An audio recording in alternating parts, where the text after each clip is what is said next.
ప్రతిమ ఆసుపత్రి బస్సు సేవలను ప్రజలు సద్వినియోగం చేసుకోవాలని కమాన్పూర్ సర్పంచ్ రంగ సత్యనారాయణ గౌడ్ అన్నారు. ప్రతిమ ఆసుపత్రి ఆరోగ్య సేవలను ప్రజలకు అందుబాటులోకి తీసుకురావాలనే ఉద్దేశంతో ప్రతిమ ఆసుపత్రి వారు ప్రత్యేక బస్సు ఏర్పాటు చేయగా మంగళవారం సర్పంచ్ ప్రారంభించారు. ప్రతి మంగళవారం కమాన్పూర్ నుంచి బయలుదేరే ఈ బస్సు సౌకర్యాన్ని సద్వినియోగం చేసుకుని అవసరమైన వైద్య సేవలను పొందాలని ఆయన సూచించారు. ఈ కార్యక్రమంలో ఉప సర్పంచ్ రఫీక్ సోహల్, వార్డు సభ్యులు సందీప్, నవీన్, సరిత, సంపత్, సత్యమ్మ, రాజ్ కుమార్, కుమార్, రాజు, నాయకులు కిషన్ రెడ్డి, కృష్ణమూర్తి తదితరులు పాల్గొన్నారు.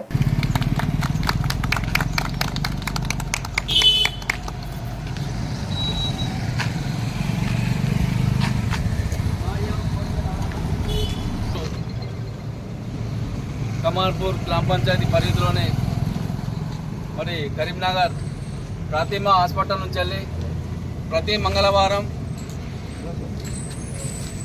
ఏదైతే పేషెంట్లు ఉంటారో ఆధార్ కార్డు, రేషన్ కార్డు తీసుకొని వెళ్తే వాళ్ళు ఉచిత వైద్య చేసి మరి మళ్ళీ వాళ్ళు అంటే ఉచిత బస్సు ప్రయాణంతో అక్కడ ఫుడ్ కూడా అరేంజ్మెంట్తో సహా వైద్యం అన్ని రకాలుగా ఏదైతే ఉన్నదో బాడీలో ఉన్నటువంటి చెకప్ చేసి వాళ్ళు పంపించడం జరుగుతున్నది. ప్రతి మంగళవారం ఉదయం 8:30 గంటలకు బస్సు ఇక్కడ కమాన్పూర్ బస్టాండ్ ఆవరణలో ఉంటుందని చెప్పి నేను ప్రజానికానికి కోరడం జరుగుతుంది.